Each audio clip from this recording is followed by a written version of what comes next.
Hello, I'm Paul Beckwith. In this video, I'm just going to give a summary of some of the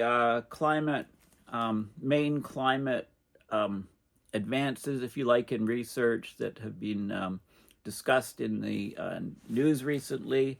So it's basically a smorgasbord or a mishmash of what's happening in climate, because there's a lot going on right now. I finished reading Greta Thunberg's The Climate Book, and I'm going to do a book review on it very soon. A couple books that I'm reading right now. One is called The Blue Machine, How the Ocean Works. It's by Helen Zersky, an oceanographer, and just started reading it, but it looks excellent. It's all about the inner workings of the ocean and how important it is to our climate and to life on land. You know, we can't ignore the oceans. And I'm also reading this book, A Survival Guide to Our Superpowered Future, Mastering AI by Jeremy Can. And it's another really interesting book about AI. I mean, the bottom line with AI is that we're trying to simulate the human brain, the neurons in the brain and their interconnections. And what we're using is NVIDIA chips to represent the neurons, and the NVIDIA chips are basically GPUs, or graphical processing units. So years ago, I worked for ATI Technologies in Toronto, testing graphics drivers, which would slot into personal computers to power the gaming graphics, and our big competitor was NVIDIA.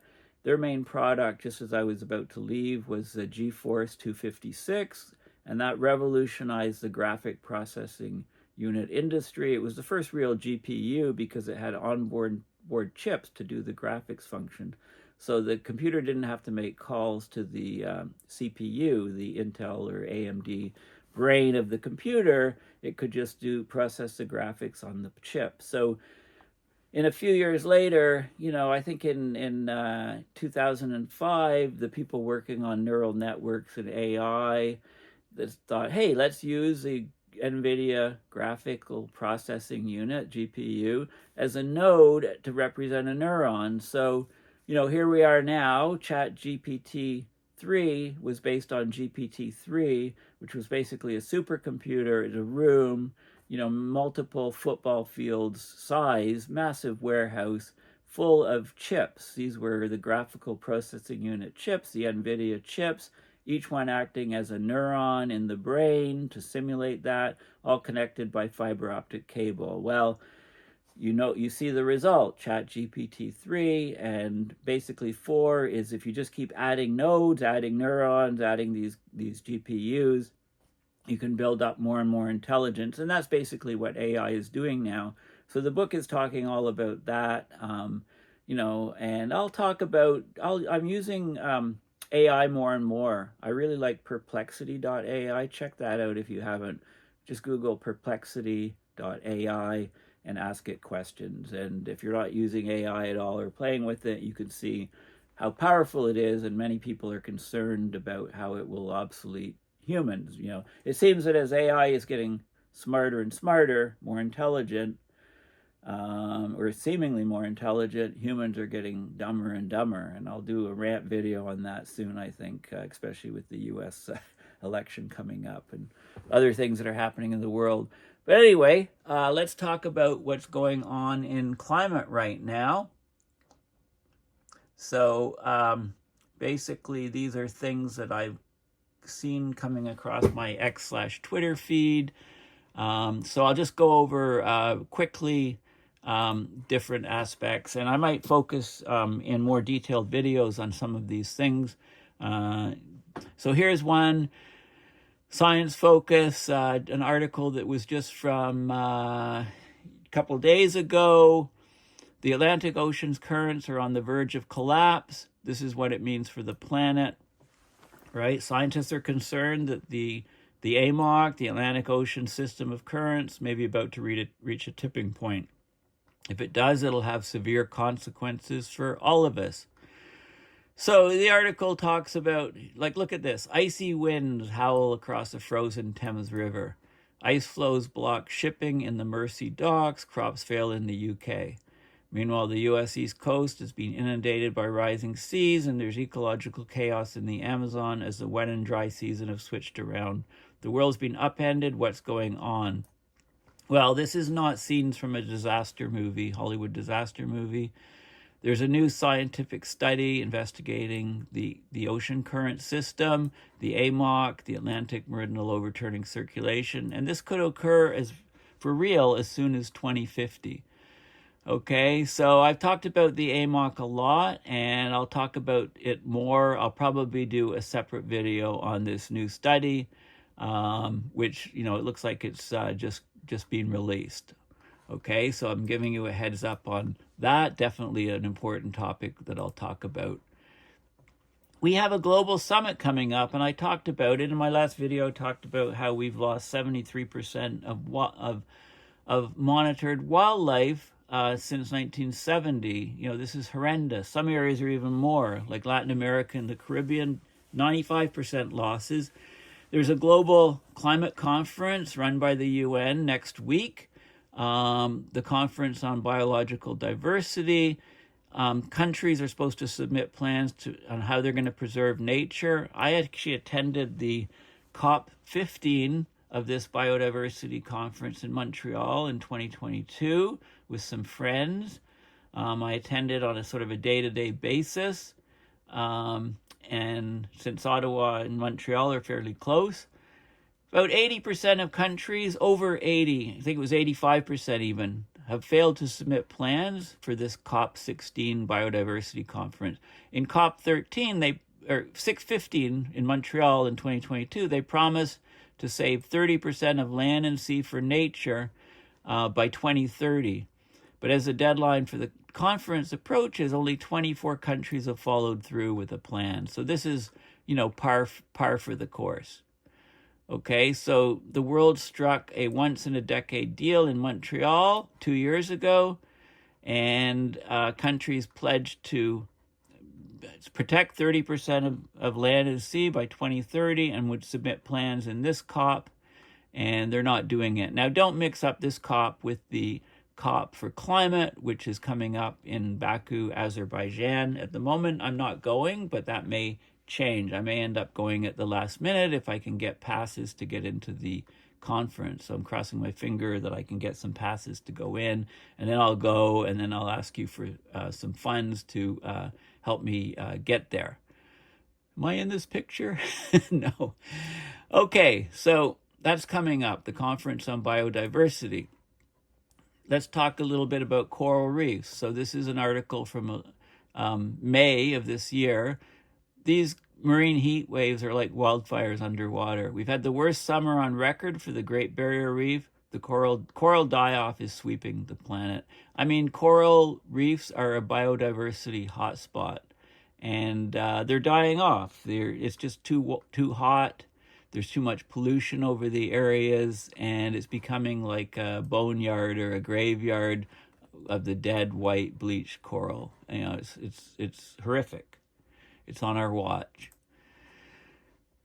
NOAA, interestingly, has a website on carbon dioxide removal. So as we fail to curb emissions, as we fail to address climate change and go deeper and deeper into a real climate emergency, then we're getting more and more desperate and we will actually study and deploy both carbon dioxide removal and solar radiation management. It's just a matter of time when the pain from climate change gets bad enough, which is happening very, very quickly, especially when I tell you about the natural sinks on the planet failing, which is going to be one of the main emphases of this video.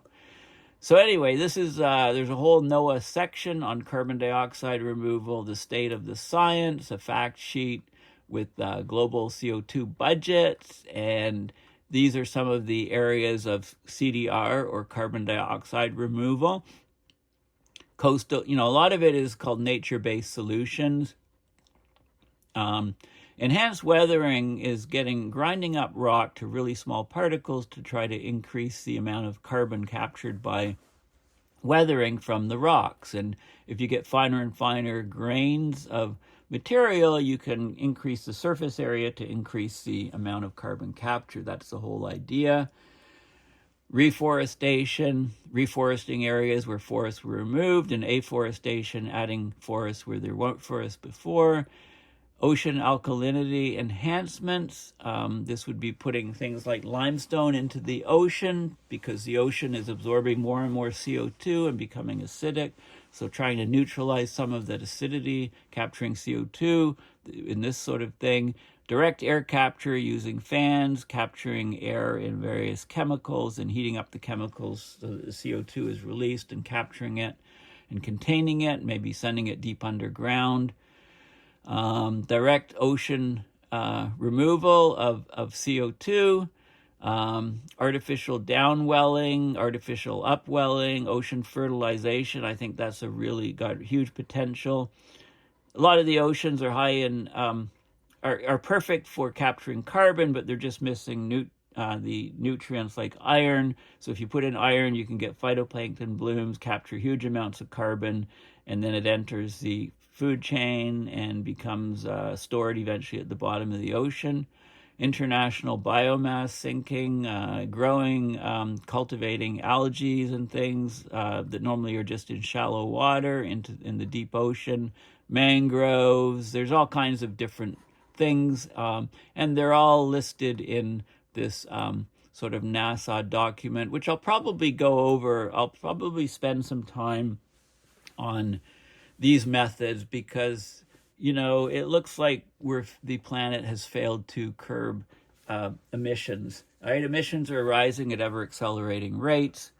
Countries just can't get their act together. So that leaves us with carbon dioxide removal at scale and solar radiation management. Otherwise, we're rocketing off to oblivion, basically. So, so I think there's going to be more and more activity in both CDR and SRM as we move forward. And I've been saying that for quite a few years, predicting that for quite a few years.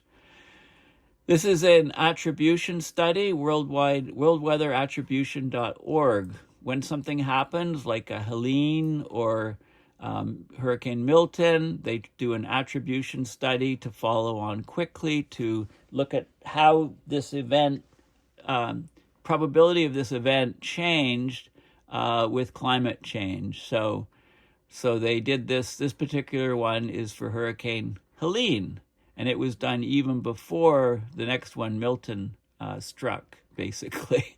Okay, so it's very, very rapid analysis. I'm just telling you that this is being done more and more often. Rivers around the world are at risk. Now, one of the big areas of loss of biodiversity in my last video, as I discussed in the WWF report on the Living Planet Index, is that freshwater biodiversity has plummeted around the world.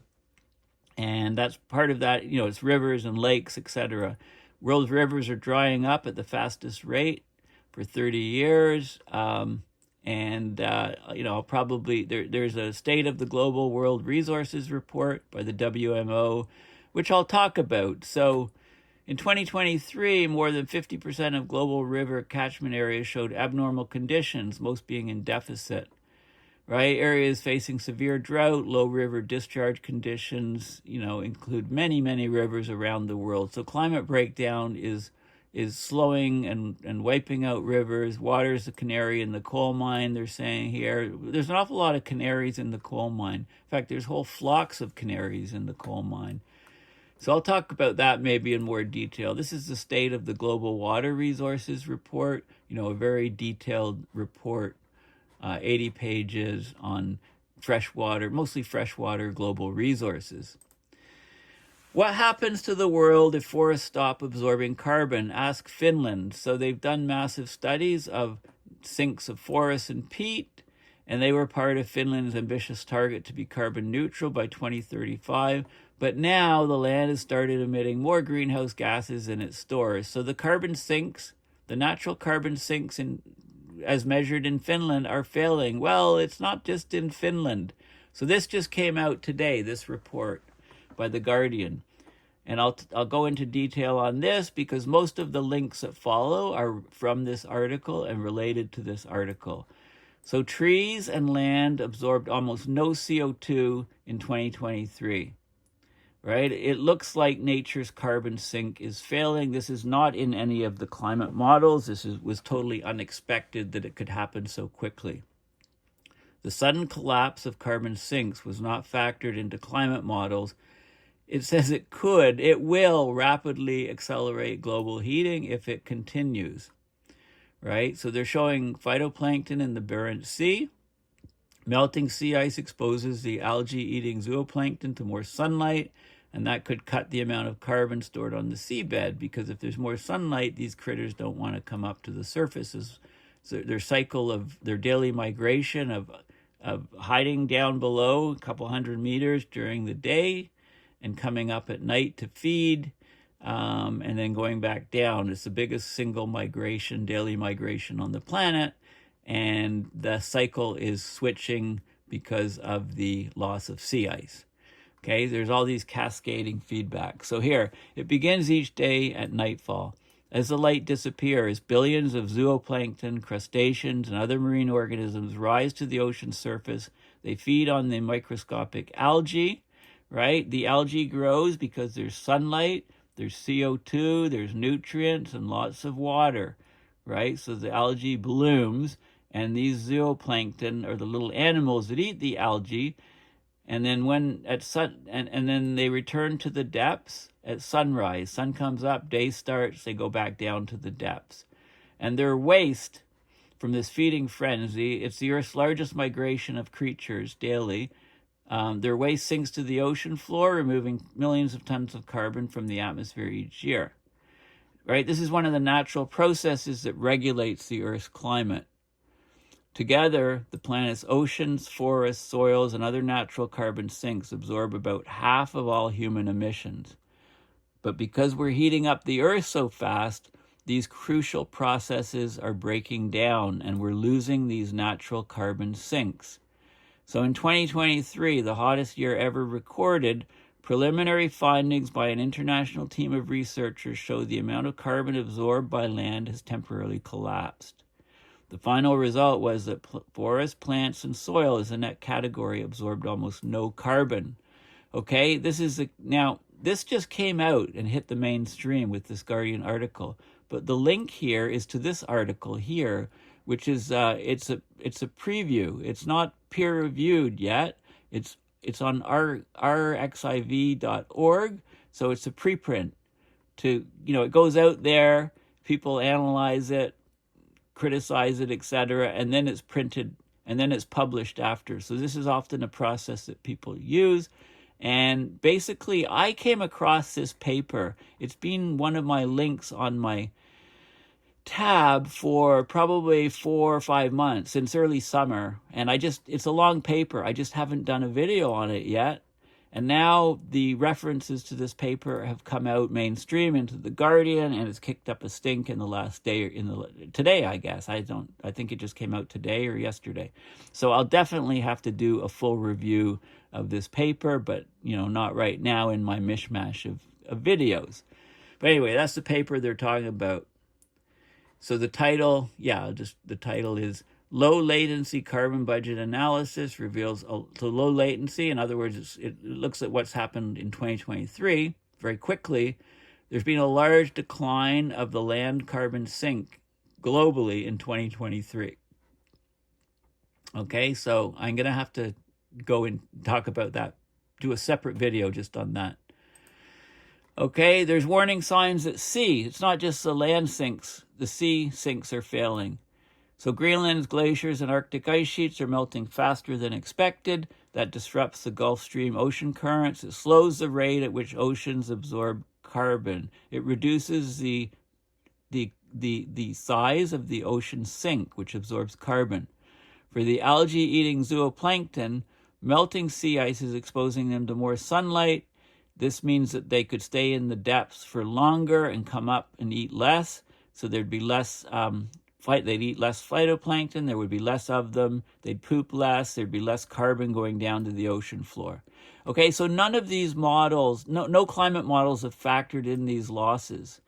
Like the wildfires in Canada last year, that amounted to 6 months of U.S. fossil fuel emissions equivalent, and it's not factored into the climate models. So we're seeing cracks in the resilience of Earth's systems. We're seeing massive cracks on land. Terrestrial ecosystems are losing their carbon store and carbon uptake capacity, but the oceans are also showing signs of instability. Nature has so far balanced our abuse. It's absorbed huge amounts of our fossil fuel emissions, but that's coming to an end. The 2023 breakdown of the land carbon sink could be temporary without the pressures of drought or wildfires and would return to absorbing carbon. But don't hold your breath on that.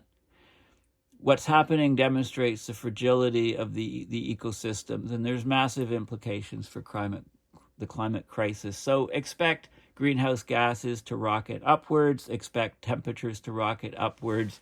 We're basically in a world of consequences now. Reaching net zero is impossible without nature. In the absence of technology that can remove atmospheric carbon at a large scale, the Earth's vast forests, grasslands, peat bogs, and oceans are the only option for absorbing human carbon pollution. Our pollution reached a record 37.4 billion tons in 2023. At least 118 countries rely on the land to meet their national climate targets. But rising temperatures, increased extreme weather, and droughts are pushing these ecosystems into uncharted territory and reducing the ability of the land to act as a carbon sink. This kind of rapid land sink collapse seen in 2023, and it was a huge collapse compared to any other year, it's not being factored into most climate models. If it continues, or maybe we should say when it continues, it means we're going to have rapid global heating far beyond what these models have predicted. And, we'll reach that 2 degrees, we'll reach that 3 degrees, in mere decades as opposed to by the end of the century. We've been lulled into complacency. We can't see the crisis because of the ability of nature to absorb huge amounts of carbon up to now. Okay, for the past 12,000 years, the Earth's climates existed in a fragile equilibrium. Our stable weather patterns allowed the development of modern agriculture, which supports more than 8 billion people now. As our human emissions rose, the amount absorbed by nature increased too. Higher carbon dioxide means plants grow faster, storing more carbon, but this balance is starting to shift because it's getting too hot. The stress on the planet from higher temperatures is starting to mean that the Earth is absorbing less carbon. Things are failing now, big time. Only one major tropical rainforest, the Congo Basin, remains a strong carbon sink. Now, everywhere there's highlights, I actually open those links, and I'll show you some of those links after we get through this article. Okay, so soil emissions have gone down. Soil is the second largest active carbon store after the oceans, and emissions from soil are increasing by as much as 40% by the end of the century if they continue at their present rate. So soils are becoming drier. The microbes that break down materials are being affected.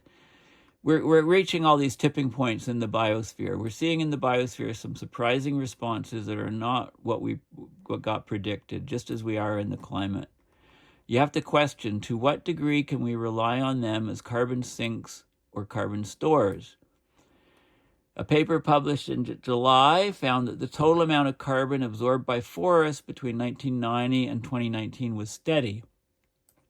The boreal forests, home to about a third of all carbon found on land, and these stretch across Russia, Scandinavia, Canada, and Alaska, they've seen a sharp fall in the amount of carbon they can absorb. They're down more than a third, the carbon storage in boreal forests, because of climate crisis-related beetle outbreaks, fires, and clearing for timber. Combined with the declining resilience of the Amazon and drought conditions in parts of the tropics, The hot conditions in the northern forest helped drive the collapse of the land sink in 2023, causing a spike in the rate of atmospheric carbon. In 2023, the accumulation of CO2 in the atmosphere is very high. So you can look at the greenhouse gas graphs for CO2, for methane, for nitrous oxide. So we're getting very low absorption of CO2 specifically in the terrestrial biosphere. And there's a recent paper on that. In the northern hemisphere, where you have more than half of CO2 uptake, we've seen a decline trend in absorption for 8 years. There's no good reason to believe it will bounce back. The oceans are nature's largest absorber or sink of CO2. They've soaked up 90% of the warming from fossil fuels in recent decades, driving a rise in sea temperatures. There's also signs that this is weakening the ocean carbon sink. Now, none of the models factor this in. So therefore, the models are all crap, like I've been telling you for many years. Okay, this is why things are always happening faster than expected. So, we're there. I mean, this is a time of consequences. None of the models have factored in this failure of the natural carbon sinks. The flow of carbon through land and ocean remains one of the least understood parts of climate science, and it's in fact one of the most important parts, so this doesn't make any sense. While human emissions are increasingly simple to measure, the sheer number and complexity of processes in the natural world mean there are important gaps in our understanding. So satellite technology, devices on satellites, and monitoring the Earth have improved monitoring of forests, peatlands, permafrost, and ocean cycles, but assessments and forecasts in international reports have large error margins, so it's hard to predict what's going on. Well, these systems are breaking down. Overall, the models agreed that both the land sink and ocean sink are going to decrease in the future from climate change, but there's a question of how quickly that will happen. The models show this happening rather slowly over the next 100 years or so, but hey, the sinks have just failed in 2023. So take the models and what they expect in 100 years and say, well, if the sinks continue to fail, then that's going to happen in 10 years. That's the bottom line. It might happen a lot quicker. I love the words might, really. Climate scientists are worried about climate change, not because of the things that are in the models, but the knowledge that the models are missing certain things. Right? None of the models have factored in losses like extreme factors which have been observed, like the wildfires in Canada last year that amounted to 6 months of U.S. fossil emissions. Get a load of this. Canada, what the U.S. emits in greenhouse gases in 6 months, Canada's wildfires did in, a few months last summer. And Siberia is also losing huge amounts, and there's been fires in Siberia as well, not not in the news as much. Also, trees die from drought. None of the models have drought-induced mortality in their representation of the land sink. How's that? Like, come on. Just because, we know these things are happening, the models need to represent them some way in some form, even if they're wrong, right? They can't just ignore them and sweep them under. You never see this mentioned when you hear the models talked about. So what happens if the natural sinks stop working? Even a modest weakening of nature's ability to absorb carbon would mean the world would have to make much deeper cuts to greenhouse gas emissions to achieve net zero. The weakening of land sinks, which has so far been regional, also has the effect of canceling out nations' progress on decarbonization and progress towards climate goals. In Australia, for example, huge soil carbon losses from extreme heat and drought in the vast interior known as rangelands are likely to push its climate target out of reach if emissions continue to rise. Same thing in Europe.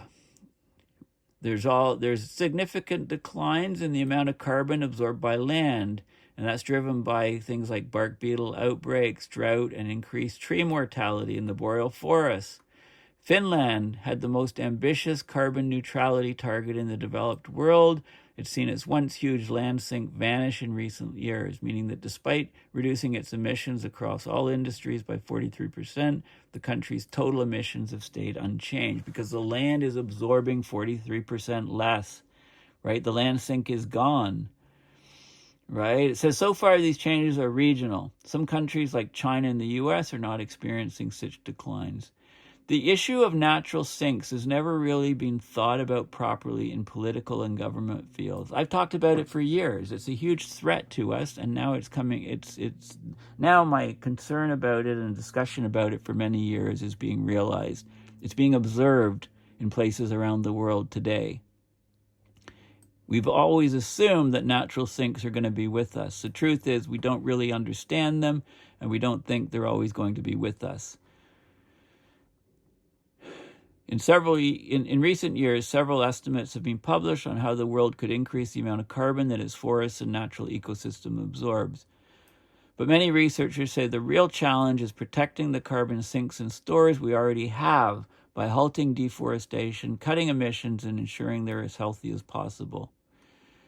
We can't just assume that we have forests and the forest will remove CO2. That's not going to work in the long term. Okay, so this is a fantastic article. It exposes the stupidity of humanity.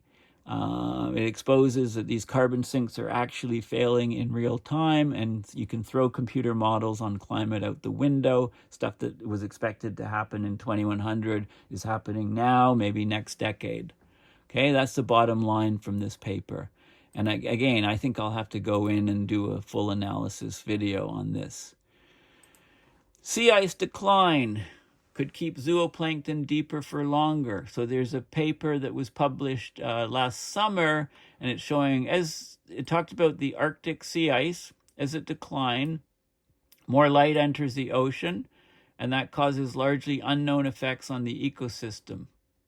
So they looked at zooplankton vertical distribution across the Arctic sea ice from dusk to dawn of the polar night. Zooplankton ascend, they rise to the surface during the darkness or twilight under the ice. But with less sea ice, it's brighter, there's more light getting in, and they may not do that. So the carbon sink in the ocean due to the zooplankton migration could be negatively affected. Okay, so that's what this paper's talking all about. And again, I'll probably do a separate video on this. The IEA, International Energy Agency, has a summary for CO2 emissions in 2023. Our emissions are still rising at record rates. And there's a PowerPoint presentation, which I'll talk about on the carbon budget a little bit at the end. The nationally determined contributions from countries, they raise ambition levels, but they need strengthening to keep Paris goals within reach, staying below 2 degrees, staying below 1.5. So this is a paper talking about that. I mean, even, we come up with these international agreements and then we don't abide by them. Forests absorb twice as much carbon as they emit each year. This is the World Resources Institute, an article from 2021. These are some carbon sinks, carbon sources of forests, right, around the world, and things like, here's the standing forest absorbs CO2, clear degraded forest, CO2 goes up, young regrowing forest, it captures it. It talks about carbon sinks. The three major rainforests, Amazon River Basin, sink, Congo River Basin, sink, and Southeast Asia, a source, right? And we can see how things are changing. So this is some measurements of net greenhouse gas fluxes and so on. It's a very, very interesting article on forest sinks. But, we're getting saturation of the sinks in African and Amazonian tropical forests. Okay, the carbon sequestration is decreasing. This is a paper from 2020 about the role of these forests to absorb carbon. Global warming is accelerating the soil respiration, so the microbes in soil, so carbon sinks in soil are failing, and this is a paper about that. Okay, as soil heats up, there's less microbial activity, there's less carbon storage. This is a fairly recent paper. Forests continue to capture carbon despite challenges. This is about some of the world forests that are still capturing carbon. And the enduring world forest carbon sink, this is basically what the previous article is talking about, the uptake of CO2 by terrestrial ecosystems, how it's critical. And it's still occurring, but it's under stress and it's failing according to the most recent paper. The impact of high temperature heat waves on ocean carbon sinks. As we get heat waves in the ocean, the carbon sinks are failing. Now, we talked about the ice connection already, right? Less sea ice, more light going into the ocean. The zooplankton don't want to come up and munch on all that phytoplankton, so the sink is decreasing. They're talking here about seagrass beds, mangrove forests, salt marshes. Those are three important ocean-type blue carbon ecosystems. And the heat reservoir of the ocean. So I love the ocean. I'll probably do a separate video on this paper, but I'm just bringing them all to your attention right now. This is a 2024 paper in the Journal of Sea Research.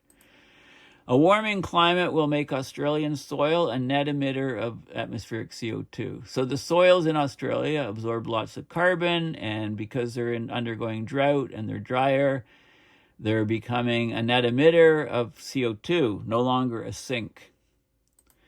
The role of forests in EU climate policy, are we on the right track? A fairly new paper about countries in Europe that are using soils as carbon sinks and forests, and, is that possible to do anymore because the sinks are weakening? China, forest expansion dominates China's land carbon sinks since 1980. This is a paper in 2022 about forests in China. So as climate change occurs, you get greening of the northern parts and you get forest growth. And I think the forest growth exceeds the loss of forests in the southern zones, right? The whole ecotone, if you like, or ecosystem moves, right? Boreal forests migrate. The lower parts die off, the upper parts grow. The upper parts have been 3 times larger than the lower parts, so the sinks have been expanding. But this is a 2022 paper, what happened in 2023 in China, right? Well, so this is more information, useful information on China's land sinks, but what happened in 2023? Did they still continue to grow? And we've got this Future Earth, they have the Global Carbon Budget.org, and they put up the latest on greenhouse gases, and there's a PowerPoint presentation which I found useful. So you can just click on the links, from what I just showed you, and find the PowerPoint Global Carbon Project PowerPoint. We can have a look. I'm not going to go through the whole thing, but this is the CO2 increasing in the atmosphere, monthly mean. This is the anthropogenic perturbation of the global carbon cycle, showing the fossil fuel CO2, gas reserves, oil reserves, coal reserves, carbon dioxide removal, right? Look at that, almost nothing. It's in, research phase. Will it ever be scaled up? Land use change. We got permafrost in the soils, the biosphere, ocean sinks of carbon. This is very, very useful to see the flows of carbon. Key highlights. So this is global fossil fuel CO2 emissions. This is the COVID dip, down 5.7%. Global financial crisis, down 1.4%. Dissolution of Soviet Union, down 3.1%. And the growth rate, 2.8% per year. It's dropping 1% per year. Here's where we are right now. Okay, so it's still heading up. And these are the top emitters. We've got China, US, right? The large countries, the top emitters, and all other emitters, right? So there's lots of good data here. It's changes in global fossil CO2 emissions. So it's got 2023 projected 37.6 gigatons of CO2, and you can see where we're at. If we lose the Amazon rainforest, then we're going to get 15 to 20 years of carbon just put up into the atmosphere, just like that. So there you go. Different countries and tables and graphs and land use changes and different models, et cetera, et cetera. Okay, so there's loads of data on fossil fuel emissions and the different types of sources from them and so on. So this is, for example, fossil CO2 emissions in USA, oil, gas, coal, cement breakdown. Same thing in India. Okay, cement stuff, land use changes, regional patterns, linking global models to country reports, total global emissions, the sources and the sinks of carbon, where things are going. So sources, fossil fuel industry, 88% or 35.3 gigatons of carbon CO2 per year. 12% or 4.7 gigatons is land use changes. And then the sinks, it's going in the air, it's going in the forests, it's going in the oceans. There's an imbalance of 4%, which needs to be reduced. The sources and sinks, look at this. Look at the sinks. Ocean sink, land sink, atmosphere. So what we're showing is that the land sink has just failed for 2023. So if you take away this green chunk, we're going to be, the atmospheric component's going to skyrocket. So expect that greenhouse gases will skyrocket when you see the numbers. Unless that sink recovers. Changes in the budget over time, the land sink. So here we go. We just basically dropped. If this is the flux from land, if this goes to, it's like this thing suddenly dropping to zero in parts. That's regional, but still, if it happens globally, we're really in the soup. Atmospheric concentrations and projections, airborne fraction. Right, the airborne fraction is small. Well, actually, this is 100%. It's 45% of CO2 emissions remain in the atmosphere despite sustained growth in CO2 emissions. Okay, because of the sinks. The ocean sink changes, the terrestrial sink changes. Okay, so this is very useful. This is a very good study to see all the sources and sinks. And you can just look at the graph and say, hey, what happens when the terrestrial sink goes to zero, fails, right? How does that affect what goes in the atmosphere? And you can figure it all out from this.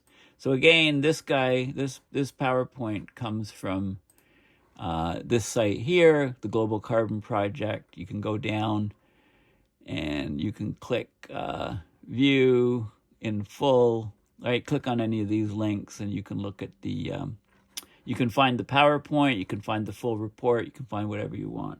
Okay, so anyway, I think I've reached the limit for this video. I think I'll stop now here. So yeah, if you follow me on X/Twitter, I posted all of this stuff, and I've promised in the past I got to start using Threads and Mastodon and Blue Sky. So I'm going to start doing that because I've got a new phone, I've got a new laptop, I got to load all these apps on, join all these things. I'll even start posting on Truth Social, and yeah, should I be investing some money in Truth Social right now? I mean, things aren't looking good for and I'm avoiding U.S. politics right now. I kind of accepted that the worst is going to happen. I have no control over it myself. So interesting times on planet Earth, that's for sure. Please consider donating to my PayPal at paulbeckwith.net to support my research and videos. And thank you, and goodbye for now.